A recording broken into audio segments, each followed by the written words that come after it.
O God, thou hast cast us off. Thou hast scattered us. Thou hast been displeased. O, turn thyself to us again. Thou hast made the earth to tremble. Thou hast broken it. Heal the breaches thereof, for it shaketh. Thou hast showed thy people hard things. Thou hast made us to drink the wine of astonishment.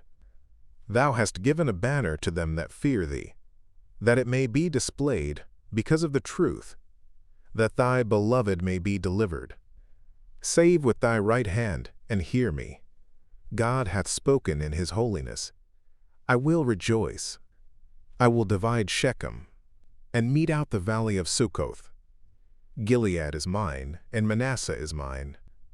Ephraim also is the strength of mine head. Judah is my lawgiver.